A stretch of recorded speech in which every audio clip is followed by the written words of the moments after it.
It's I feel the same way after I did in the press conference tent right after. I was very proud of our effort and proud of our young men and the way they competed, the way they prepared during the week. We came out a little short. We played really good in some phases, but football is the ultimate team sport and the ultimate team game. You need all three phases to play really well, and we didn't play well enough in all three phases to win the game, and it'll be a total team loss, just like the Utah game was. It starts with me. I take complete responsibility for that, and we'll move on from here. The key from an emotional and a physical weekend, a loss, is the ability to rebound and prepare and ultimately play well in the very next week. And we've done that once. That'll be the goal this week. And at the end of the day, the end of the week, midnight, Friday night, the goal is to be 2-0 in the Mountain West. So that would be the goal whether we won or we lost. It's very clear to us that continues to be where we set our sights on. And so that'll be to play well in the Mountain West game. Previewing San Jose State, they're explosive. They're really explosive. Dave Fales is I got a lot of respect for him from a quarterback standpoint. He's got a hose. He's got a tight release. He has great footwork. He has great confidence. He throws balls in tight windows when guys are covered, when they're not. And Carr and Jones and Grigsby, if he's healthy. I mean, those three guys that's the trifecta right there. Those three guys can go. They had good games against us last year. I'm sure they're playing with a lot of confidence. And look at them on the defensive side, from Travis to Keith to Benet, if I said that correctly. Those three guys, we played against them last year. That's right up the middle of that defense. It's strong. They're good players. So a lot of respect for that staff. I've known them and for what they do and for how they prepare. And it'll be a tough game to win on the road. And if we're going to compete for the Mountain West Championship in November, or as the year goes on, you have to win games on the road in the league. Said that Air Force game, and this will be an awesome test for us, especially coming off last week. And it's one I'm looking forward to preparing for this week and then watching ultimately on Friday night. Last time you guys were able to bounce back big against a Mountain West opponent, what does being able to refocus on the conference do for these guys, and do you see that effect carry over in the film room and stuff like that? Well, I don't know, until you see it done again. I know that's the talk, that's the goal, that's what we're preaching. We talked about it early this morning, we talked about it late last night, and I don't have any reason to believe that they won't, because that's who we are, that's who this program is. And that's who we've been, in the 2.5 years I've been here, is a program that prepares well. They're tough-minded mentally, and they go above and beyond, and they're film junkies. And, the short week won't bother us one bit, won't bother our players one bit because of how they prepare. Joe Hill. What about him? Okay. Status. Day to day. If you don't have him, Joey D's running really well lately. You got to be. He's playing well. Yeah. Yep, Joey D, and we're running back by committee anyway. So we'll just change some stuff around and move on from there. But I expect Joe to probably be able to go at the end of the week. It's always hard, I would imagine, to answer this in ways we want it answered. But I'll ask you. And why are you asking? Because I want some kind of reaction to you. You'll get one. Okay, you play against a really good team, and obviously their defense is really good. But how do you go back afterwards and say, "Boy, we really didn't do this very well offensively, and that made a big difference in that game"? Same. It's no different than coming off the Air Force in the Weber State game when I point blank them. We didn't do this right, and we didn't do this very good. Were there more of that in this game, or less, or whatever? How much do you really give their defense so much credit then? Oh, I give them a lot of credit. I thought they played well, and it's one of the better defenses we'll see all year. I said that before the game. I'm saying it after the game. But I can tell you this, in the Lob football complex, the day after the Air Force game, there wasn't just – we weren't throwing a party and just hooting and hollering and patting those kids on the back. I think it's a positive reinforcement, and then there's corrections made. They see it, and they know it. They know the standard that we're going to set, and if it's not met, it will be professionally directly communicated that this is the standard that's set. And it doesn't matter if it comes off a win or a loss. It really doesn't. And when I come off the Air Force game and say, hey, Chucky Keaton needs to do these 4 things better, I have everybody looking at me like, are you kidding me? And now I come off the USC game and I say Chucky Keaton needs to do these 4 things better to him. Then everybody goes, oh yeah, of course it, because y'all lost. No, it's the same. That's the consistent approach to me to teaching and to preparing these kids every week. And if we do that in every single meeting room, and I think we'll be consistent as the year goes on. So that's our goal internally. So our approach doesn't change after a loss, because there were a lot of praising going on last night and this morning. Does that make sense? We praised them when it was good. We did a lot of good coverage stuff in the kicking game. I mean, you kick to a Biletnikoff Award winner, the kid's going to be the top 5 pick, and our kickoff and punt coverage did what they did. Tremendous job. Great job by those kids. You know, we didn't punt it and kick it very well. Okay? I'm going to get a question about that here in just a second. That's great.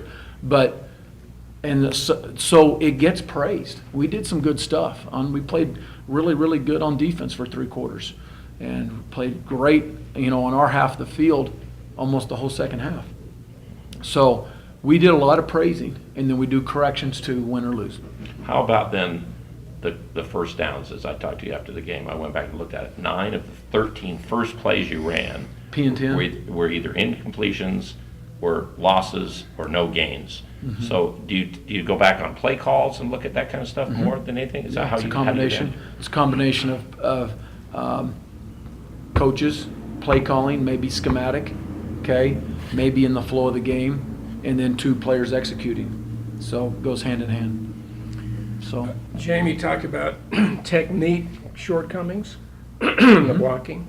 So did Chucky have technique shortcomings? yeah, everybody on offense had some technique shortcomings. Chucky had technique shortcomings after the Air Force game too, and the Weber game, but nobody wanted to listen to me. So I heard the comment Jamie made. He's absolutely correct.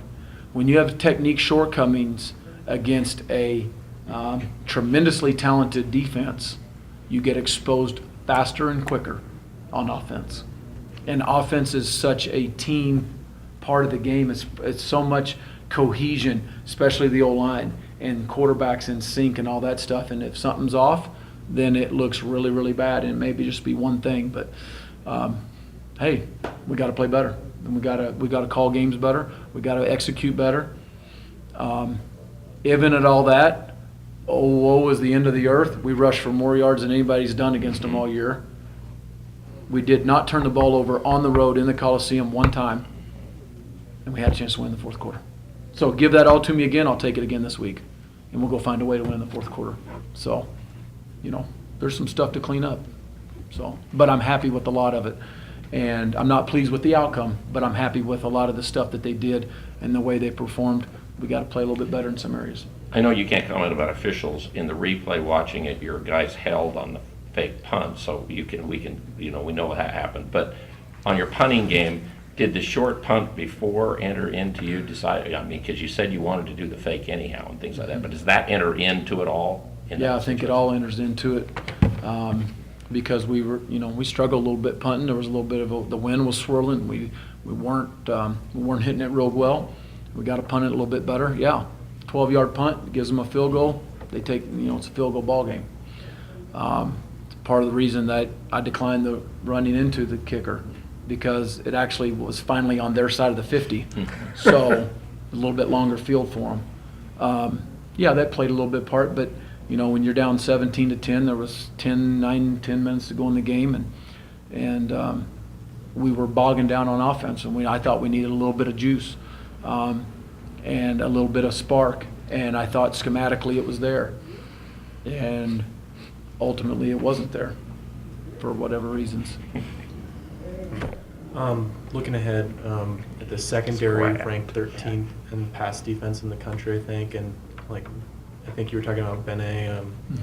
What can he do as a playmaker, and what does this secondary do that's difficult for passers to? He's been good. I think I know he leads their team in pass breakups. I think he's got 6 or 7 in 3 games. He's got a pick, and he's an experienced player. I think he's a very confident player.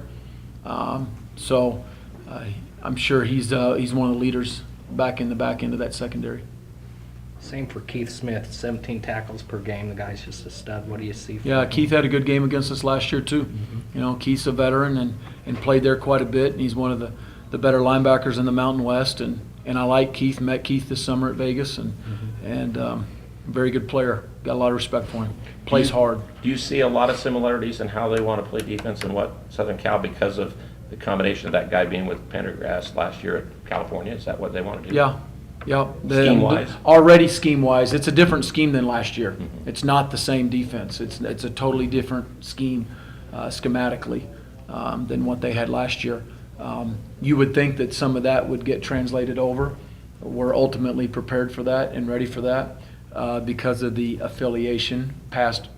And don't think that doesn't play into a lot of coaches' decisions sometimes when you have affiliations with coaches and friendships and stuff like that, and you can say same as. They can say, oh, that's same as. It's easier to do that. So I'm sure schematically they're already very close.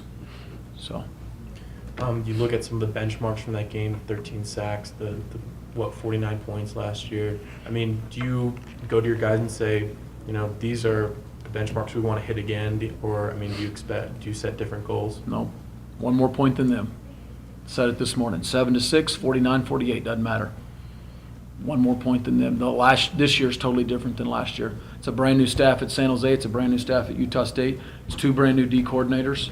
It's 2 brand new offense coordinators. We're different. A lot of same players back, right? Same venue, but about stops right there, to be honest with you. We got to go win on the road. It'll be a big game for us. It's going to be a big game. It's their league opener, I think, if I'm not mistaken.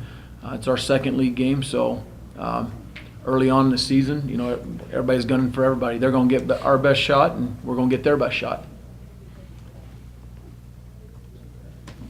Do you guys see San Jose kind of as your sister program, both come into the Mountain West from the WAC and both 11-2 records last year, different Yeah, styles? there's a lot of similarities. You got returning quarterbacks at both programs, both coming from the WAC, and both were in bowl games, right? And 1-11, so One bowl games. both won bowl games. Both Yeah. coaching staff. Both are ranked, both had a coaching staff change, both wear a shade of blue, Without stating their name.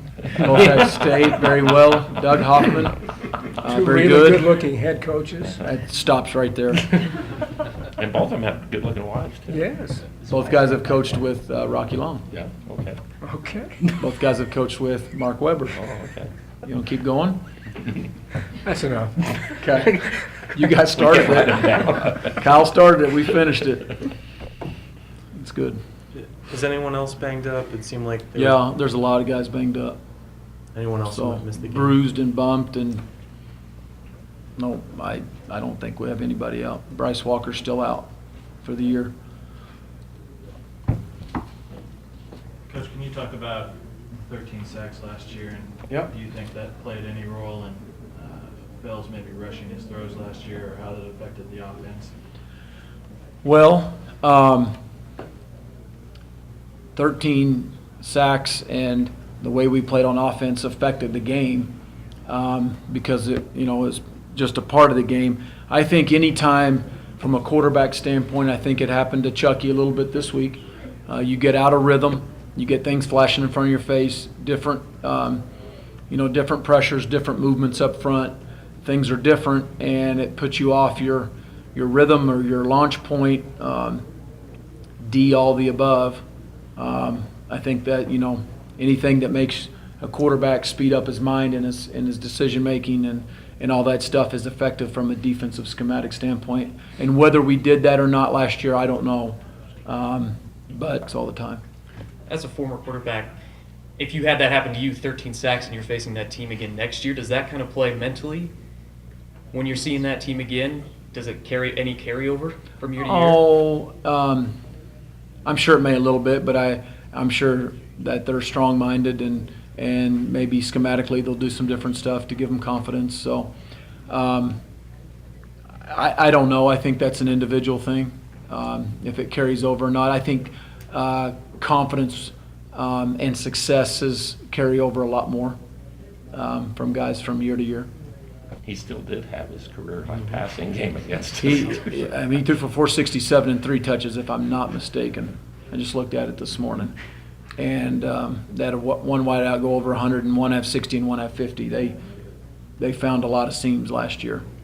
So We talked a lot about the exposure you're going to get from ABC last week. Mhm. This week on ESPN, primetime game. goals to be 2-0 at the end of the week. Mountain West Conference 2-0. As far as exposure and the platform, it's the same. It's national television. We have to play well for it to mean something in recruiting and branding and imaging and all those things that we all want to do from our football program, university-wide and everything. You have to play well. We played well Saturday. We didn't hurt our cause. So there's a lot of people around the country that I think gained respect for Utah State. Was it the outcome we all wanted? Nope, not one bit. And whoever asked the question earlier, that nope, there's not one moral victory in it. And none of our players think so, and none of our coaches think so. But you take successes in parts of that game and confidence out as a player and a coach, and know that you have a good program. Know that we're talking about competing against SC in the Coliseum, and we got it to the fourth quarter. It's exactly what we wanted. I'll take it again. So we'll make a play at the end. So. Can you talk about Chucky and what he does well and what makes it hard to defend him? Yeah, I think the thing that makes a Chucky a good player, first of all, he plays within our scheme and plays within what he's coached to do. He's extremely smart. He's got a lot of moxie. He has a feel for when to leave the pocket, when not to leave the pocket. And I think anytime you have a dual threat quarterback, I think it can compromise defensively philosophies. You know, are you going to pressure like crazy? Because if he gets out, see ya. And if you play a lot of man coverage and you got your back turned to him, see ya. And if you play a tremendous amount of zone, then you have to stop the run game. And I think he's a good enough passer to defeat zone coverage. So that's what makes him a good quarterback. And, you know, is that what you're looking for? A lot of defensive coordinators won't take chances against a quarterback like him so much. These guys seem to, I guess, because they have athletes that they think can get away with. You talking about SC or San Jose? Well, let's see. But I just don't you think a lot of coordinators won't be real risky against the Chucky kid? I guess I maybe, Craig, look at risky and chances a little bit different. They played very little they played no zero coverage, and they played very little man free. So they didn't 6-man pressures. They pressured with 4 and 5 and had some false pressures, what we call false pressures, with zone coverage behind it, and some combo coverages. And so I don't think they risked a whole lot. Anything else? Looking back at the USC game, a tough loss for Utah State, definitely. Definitely one that we wanted to get, being so close in all these BCS matchups, knocking on the door and everything. We wanted to break that door down, but, like Nevin was just saying, you win some, you lose some. It definitely leaves a sour taste in our mouth, leaves us hungry to be fighting back for more, just getting this conference schedule. Offensively, we could have done a couple things that would have greatly helped our chances. We had bad field position all day, and we couldn't. Bottom line, we couldn't get the ball out. That hurts the defense. That hurts the special teams. So, offensively, we got to step that up. I'm really proud of the way these guys played with me and the way the defense played, because they played their hearts out. The defensive guys, they had a great game. Offensively, we got to pick up the slack more. It wasn't acceptable by my standards, so a little disappointed in that. But at the same time, we played against a great front. Those guys are talented players and good coaches, and I give all the credit to those guys.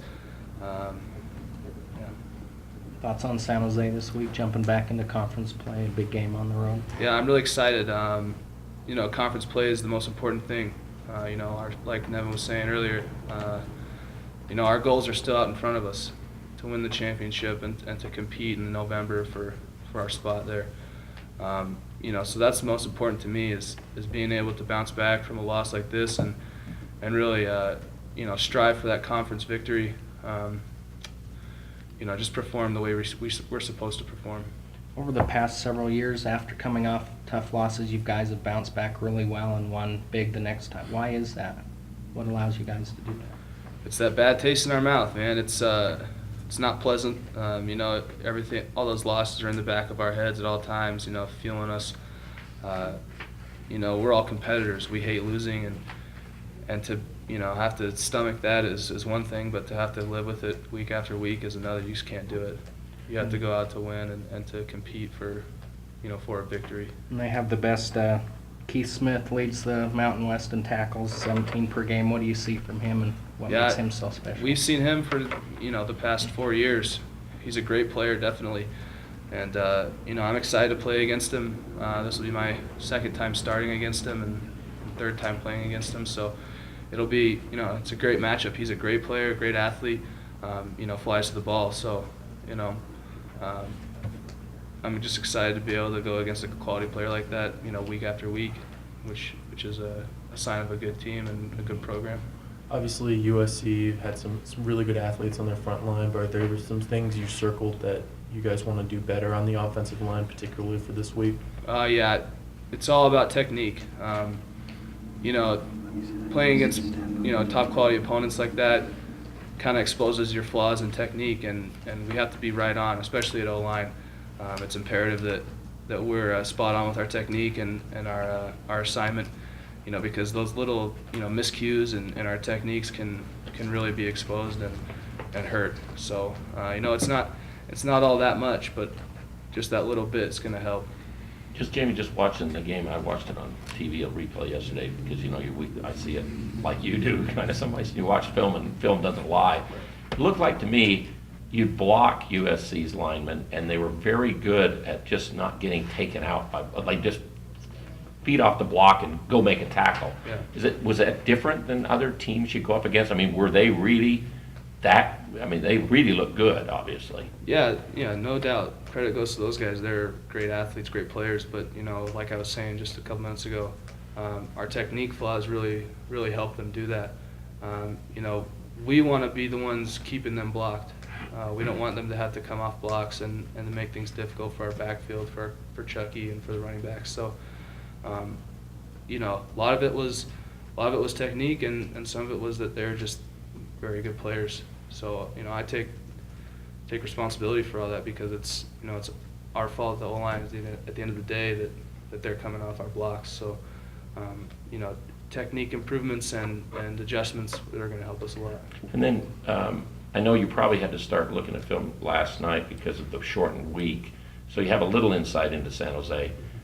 It's not the same athletes, but it looks like scheme-wise, are they trying to play kind of like USC does they look like they have like 5 towards the line and things like that a lot? Is that the way it is? Yeah, I think their coordinator now is different from last year, and I think he was with the guy at USC. So I think there's going to be definitely those similarities, and there's even some of the same kids back. Travis Ricidi, Anthony Larsable, Keith Smith, like you were saying. And they've been a good defensive front, haven't they? Yeah, absolutely. So I'm looking forward to be able to run the ball. Get back downhill and physical like we need to be. And these guys are a great opponent, no doubt. Every year we go play San Jose, they come to us. It's a battle, it's a dogfight. So, I'm excited to play this game. I love playing against San Jose. And that was a big part of last year's game against San Jose, was your ability to gash them with some runs and to get some things going, wasn't it? Yeah, we had a really good running attack last year in that game especially. We were able to open up the holes for Kerwin, and he was able to scoot like he does. So, I hope the same game plan will be instilled. I'm pretty confident it will. So, you look at the last couple of years, and San Jose seems to kind of feel like you guys have their number. Does that give you guys any mental edge going this game, that you have that history? No, I don't think so. We've beaten them for 3 years now, and and that weighs heavily on a team like San Jose. You know, they're going to be hungry. We're going to have the target on our backs. So, if anything, we have to be sharper, you know, more prepared than them because, you know, they're going to bring everything they got, just like we're going to bring everything we got. So, you know, from a mental standpoint, preparation is the same week in and week out. You have to be able to watch film and to study and to know what's going to happen. So I don't think there's anything different, just that we're going to have to, you know, deal with their best shot, but they're going to have to be able to deal with ours. Was the USC front group the quickest group you played against? Yeah, so far this season, absolutely. You know, they're explosive guys and you know, talented players. Reason why they're at USC, I guess. So, you know, no doubt they're very good front. Talk about Travis Riciti. You know, he was a preseason candidate for Defensive Player of the Year. What does he do that's special and that makes him a contender? You know, he's just a high motor guy. He plays really hard all the time. You know, he's a good player. You can't take that away from him. But you know, we got good players up front too. So I'm excited to go against these guys and to show people that, you know, we're a quality O-line. You know, Coach Wells was saying after the USC game that he was going to stay proud and be proud of what the program accomplished. I mean, do you take that same thing out of that game, or is there a moral victory there? I don't know. As a player, it's hard. You know, it's definitely hard. But there's no doubt we've shown year in and year out that we can play with those, you know, upper division teams, I guess you could say. You know, but at the end of the day, the goal is to win. And you know, unfortunately, that didn't happen for us last Saturday.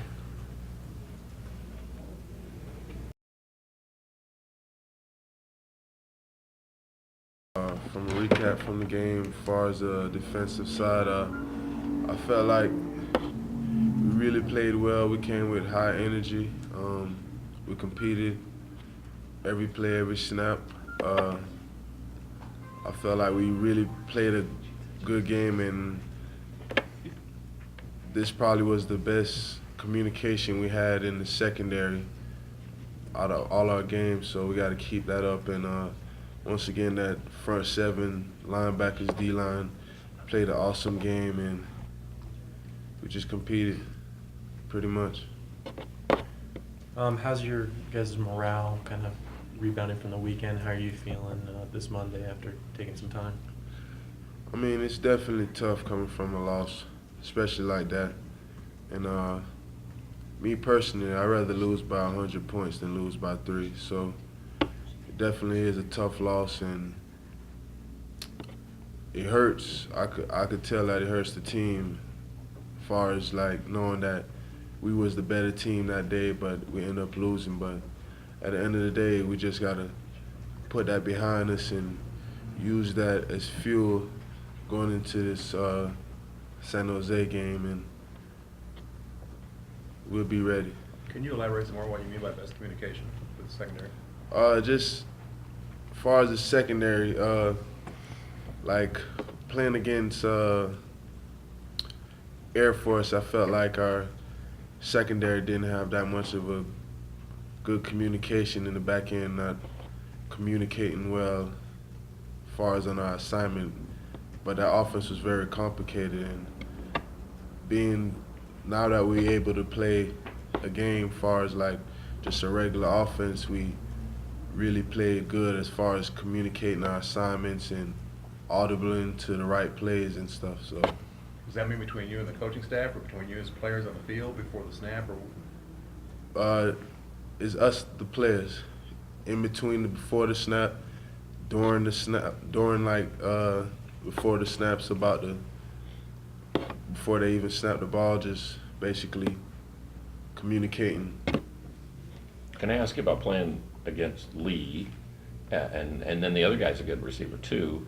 So talk about that, and then how much does that prepare you for San Jose? Because San Jose's got probably the next best group of receivers we may face after USC or whatever. Going against Marquise Lee was just it was definitely a challenge. He was a great player. He has a lot of accolades, and stuff, but I just felt like we prepared our preparation as a defense. We just prepared really well on him, watched a lot of film on him, know the things that he likes to do, and we knew that it wasn't going to be an easy task, but I felt like we really played good on the back end as far as covering Marquise Lee and the rest of the receivers. And going to San Jose, we know they don't have just 2 receivers. They got 4 explosive guys that could make plays. And for us as a secondary, especially the corner group, we should be excited to play in games like this because we know for a fact that the ball will be in the air more than 70% of their snaps. So I felt like that game kind of helped us to get ready for teams that's going to pass the ball, but at the same time, we still got to prepare the same way, stay focused and get ready for this game and take it like it's another game that we have to win. Grigsby looks like he's going to be out, but Vale's still threw for 400 yards this week. I mean, what does he do in terms of distribution? Do you see that he's really good at spreading it out? Oh, yes. Like I say, they got more than just one weapons. They got 5 legit receivers that's really good, and they got a good tight end. And Fales is probably, so far, will be the best quarterback we face, and he's a great quarterback. He just knows how to put the ball in position where his receivers could get the ball, even if it's in the tight coverage or not. Over the past few years after losses, you guys have bounced back and won big the following week. What is it about this team that allows you to do that and not hang your heads on those losses? We just know that we just got to move on. You lose one, you lose some, or you win some, but at the end of the day, you just got to keep fighting. Our ultimate goal is to be champions, and that's still able for us to achieve. And we feel like going into San Jose, that's a league game, so we definitely have to play like we're playing for a championship, and we got to bounce back from that game, regardless of what happened or what it was. We got to stay tight as a team and just continue to just go after our goals. Nevin, you're going back to San Jose 3rd time in your career. You cinched the win there a couple of years ago with the interception. Then last year, they threw for 400 and something yards on you guys, but the front group bailed you out with all the sacks and things like that in your game. What are your thoughts of going back there again and some of the things that, at least you've had positive experiences there? Yes, it's definitely fun going back to San Jose.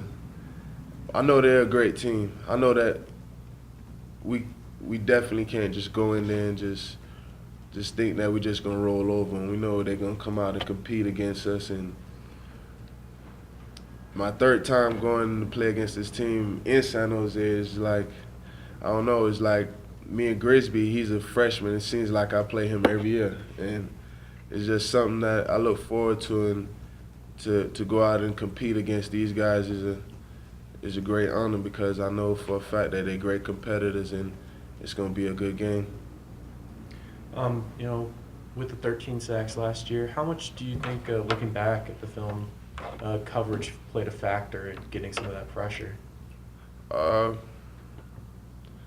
I'll say 50-50 because at the end of the day, I say we covered enough where the D-line was able to get sacks, and sometimes the D-line or that front 7 just made a great play before that quarterback could even throw the ball. So, do you kind of compare this to that first week after the loss at Utah, where you come around and you have an important conference game right after it? I definitely look at it as kind of like that, but in my opinion, I just feel it's just another loss that we got in something. It's a bad taste that we definitely don't like because I know for a fact that everybody in that locker room, especially the players, we want to win, and that's all it's about is winning. So for us to obtain our goals, like I said before, we just have to bounce back from it. Do you see this as a possible conference championship matchup, preview sort of? No, I just see it as a conference game that we have to win.